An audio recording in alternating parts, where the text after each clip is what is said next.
They say the corporate ladder is rigged, but I didn't expect to get shoved off it by the same man I used to help climb. He fired me on a Tuesday, no warning, no reason that made sense, and smiled while doing it. What he didn't know? He was sitting in my building. Ever been tossed aside by the very people you gave everything to? Fired like you didn't matter. Drop a comment with your time and location. I read every single one. My name's Nathan Cole. I'm 34 years old, the kind of guy who doesn't say much in meetings but always reads the numbers right. Grew up in Cleveland, paid my way through college with bartending tips and secondhand textbooks. I've been in finance since my early 20s, building a solid life. Nothing flashy, just clean and stable.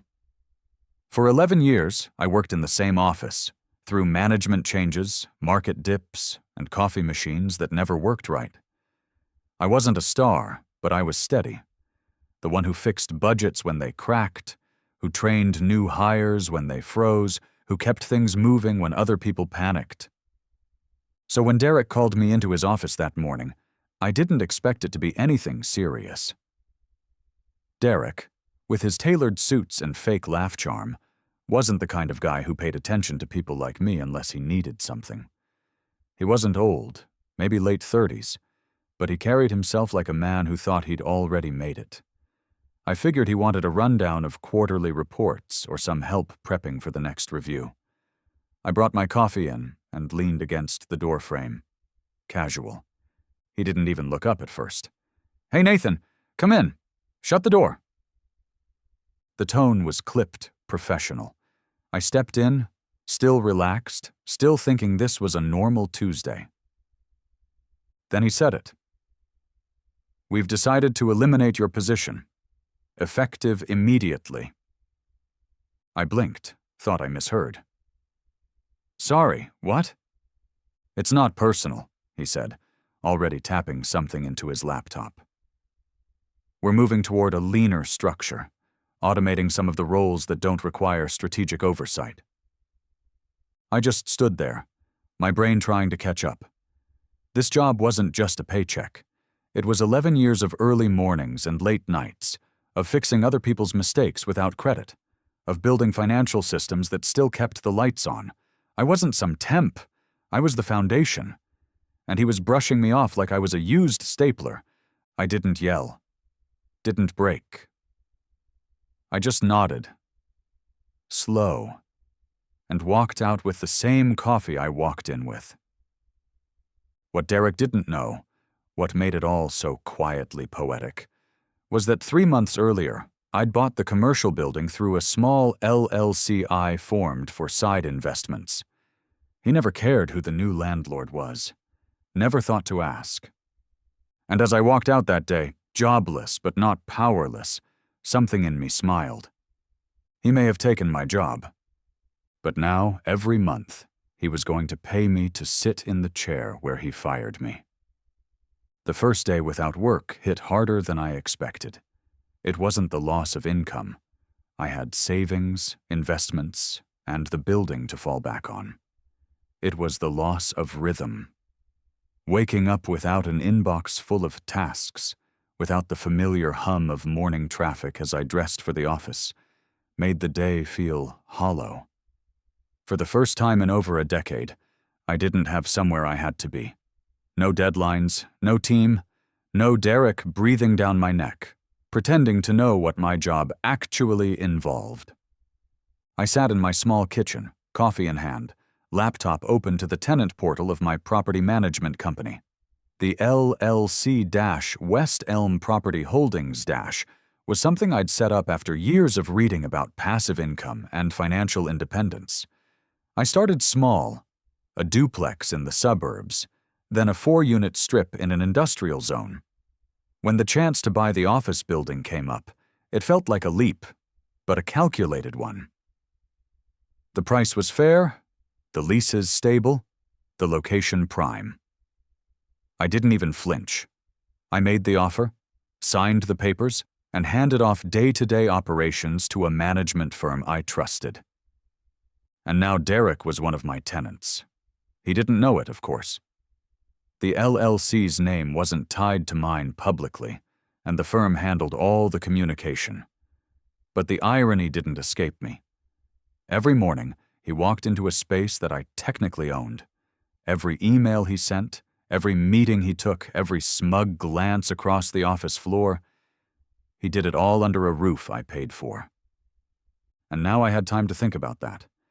At first, I wasn't sure what to do with that power. I didn't want to stoop. I wasn't interested in some dramatic takedown or turning off the AC in his office out of spite. But the longer I sat with it, the more I realized how satisfying it was just to know. He thought he'd won. Thought he'd cut dead weight and streamlined operations. What he didn't realize was that he'd just sent a monthly rent check to the man he'd fired. I started checking the maintenance logs more often. His floor had submitted a request about a broken ceiling tile, another about poor Wi-Fi reception in one wing. Minor issues, but enough to show cracks. Normally, I would have signed off on quick fixes. Now I told the management company to prioritize tenants with lease renewals coming up. Nothing illegal, just a little slower for Derek's team. A little less convenient. Meanwhile, I dusted off my resume. Not because I needed to work, but because I wanted to choose what came next. I had options, skills, a reputation. Derek had freed me from a job that had long stopped fulfilling me. And whether he knew it or not, I was freer than I'd ever been. He thought he'd closed a door. What he didn't realize was he opened mine. The first time I walked back into the building after getting fired, it was almost surreal. I wore jeans, a worn hoodie, and sneakers, completely anonymous. No badge, no familiar nods from reception. Just another visitor on a maintenance walkthrough. The property manager, Beth, met me in the lobby with her tablet and polite professionalism. She didn't even mention that I was the owner behind the LLC. That's how I liked it. We toured the upper floors first. Tenant issues, HVAC complaints, carpet wear. Eventually, we reached the floor where Derek's team operated. The energy there hadn't changed. Still fast-paced, still slightly tense, still the sound of people trying too hard to impress someone who didn't listen. I peeked through the glass hallway wall and spotted him in his office, pacing while on a call. Hair perfect, shirt crisp, still pretending he was the smartest guy in the room. Beth leaned in. This floor's had a few minor requests: tile damage, flickering lights in one of the meeting rooms, and a weird buzzing sound in their ceiling unit. I smiled. Log it, non-urgent. She nodded, tapping her tablet. The satisfaction I felt wasn't about revenge, it was about perspective. From the inside, Derek had power. From the outside, from my vantage point now, he was just another tenant, a name on a lease, a man with deadlines and worries who didn't even realize he was paying rent to the guy he discarded like a broken calculator. I didn't interfere directly. That would have been childish. But I watched the lease calendar like a hawk. 3 of the smaller companies on other floors had renewal dates approaching. I offered them incentives to stay: upgraded break rooms, free repainting, better internet packages. Nothing flashy. Just enough to show them someone was paying attention. Derek's lease wasn't due for another 8 months. But I had time. Time to make decisions. Time to plan. One evening, sitting on my balcony with a bourbon in hand, I thought about how things might have gone differently. If Derek had sat me down, been honest, hell, even a little human, I might have walked away without a second thought. I wouldn't have cared about who owned what. But the smugness, the complete lack of recognition for the years I gave, that stuck with me. It wasn't that I needed revenge. I wasn't looking to ruin his life. I just wanted to remind him that not everyone who seems small stays small. That's the thing about power. It looks different depending on where you're standing. From his office, he thought he'd made a clean decision. From where I stood now, holding the keys to the building he didn't even know I owned, it was just the beginning of a much longer lesson. And I wasn't in any rush to teach it all at once. Derek didn't notice the pressure at first. That's how it's supposed to work. Real pressure doesn't show up like a hammer. It's a slow tightening, like a belt you didn't know was shrinking until you can't breathe. I wasn't trying to destroy him. I just wanted him to feel the weight he thought he was immune to. It started with the HVAC unit. A buzzing issue turned into a full-blown system check. Not broken, but aging. Repairs were scheduled, then rescheduled. It wasn't urgent, after all. We prioritized other tenants. I signed off on all of it from home while sipping coffee, dressed like someone without a job, yet more in control than I'd ever been. I got word from the property manager that Derek's team had been complaining about the air feeling stale and distracting. The kind of passive-aggressive complaints you only hear in open-plan offices. Still, I stayed hands-off. No direct interference. I let the systems and time do the work. Meanwhile, his team started losing staff. A quiet trickle at first. The woman who handled his logistics left for a better-paying gig 2 floors down, in the same building. The irony wasn't lost on me. I'd approved that tenant's rent reduction in exchange for their long-term lease commitment. Funny how these little decisions ripple out. I heard from an old colleague over drinks one night that Derek had been under stress. Rumors were swirling. Budget issues, performance concerns. Apparently, the board was starting to watch him more closely. He was still smiling in meetings, still dressing sharp, but cracks were showing. The kind only visible to those who'd seen him from behind the curtain. And me? I was rebuilding. I picked up contract work, consulting gigs, short-term financial cleanups for mid-sized businesses, nothing that tied me down. My name was out there, quietly, steadily. People remembered the guy who made things run smooth and didn't brag about it. My phone buzzed just enough to remind me I hadn't been buried. I was just between pages. I also started talking to a commercial broker. Casually, curious about long-term tenant strategies. What happens, I asked one day, if a floor's leaseholder becomes a liability? The broker smiled and said, "Depends on the lease language, but if they're costing more than they're worth, you start planning for better use of the space." Better use of the space. I let that settle in. For now, Derek still showed up every morning, swiping his keycard at a door that opened because I paid to keep it working. He still held meetings in conference rooms I technically owned, still gave orders to people who were slowly starting to question why they stayed. And I watched, not with bitterness, not even with anger anymore, just with a quiet understanding. Some lessons don't need to be taught. They just need to be lived. 7 months after he fired me, Derek got a letter. Nothing dramatic. Just a plain, formal envelope sent to his office suite via certified mail. Inside, a notice of lease renewal terms for the upcoming year. Our property management team wrote it up, but I approved every word. No tricks, just cold, clean business. The rent increase was modest on paper, about 18% above his current rate. But in commercial real estate, that's no small hike, especially for a floor his size.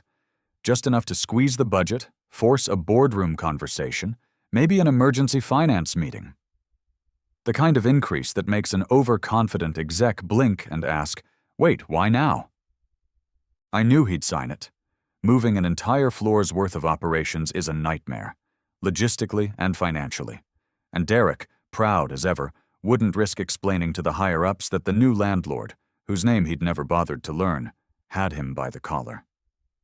That would mean admitting vulnerability. And men like Derek don't do that. Still, I watched the portal daily, waiting to see what choice he'd make. 3 days later, the signed lease came through. Digital signature. No comments. No pushback.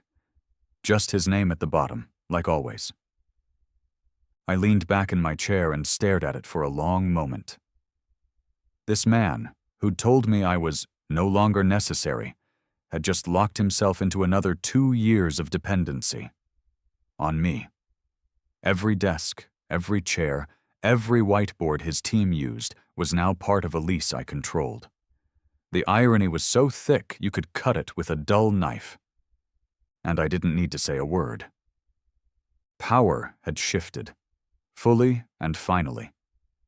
Not because I took revenge, but because I waited.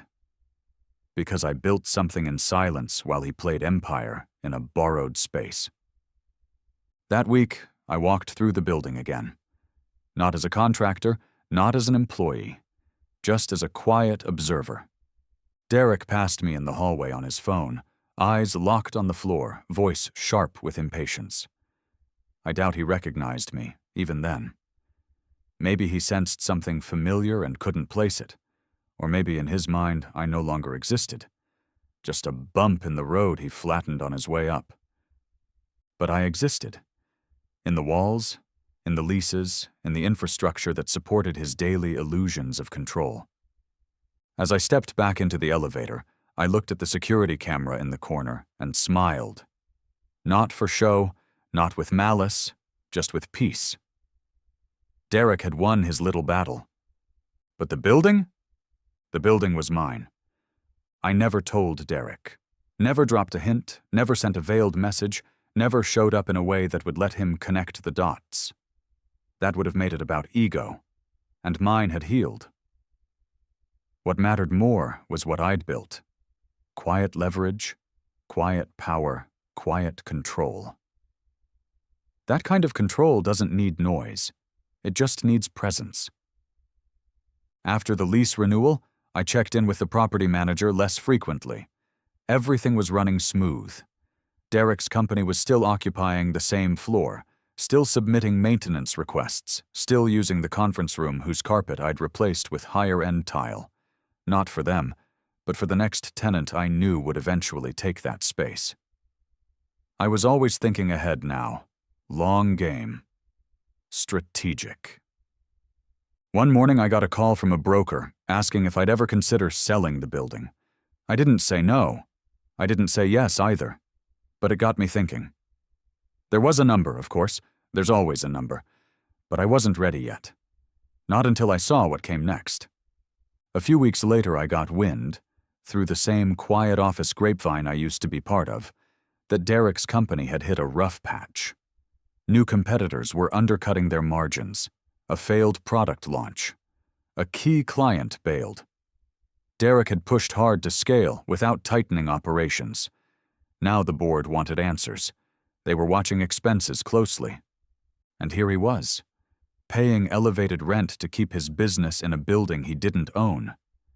Managed by a firm he couldn't influence. Under lease terms, he had no leverage to renegotiate. I didn't celebrate. I didn't need to. This wasn't about revenge anymore. It was about peace.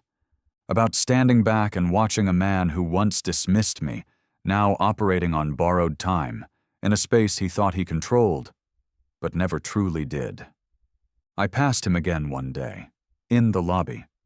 He was holding his phone in one hand, tapping furiously with the other, pacing while trying to sound confident on a call. He didn't see me.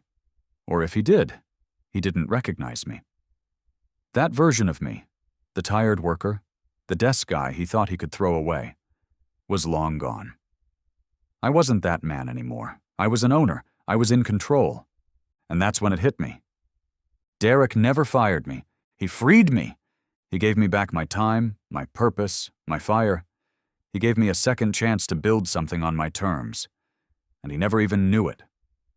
So no, I didn't need to ruin him. I just needed to own the ground he stood on.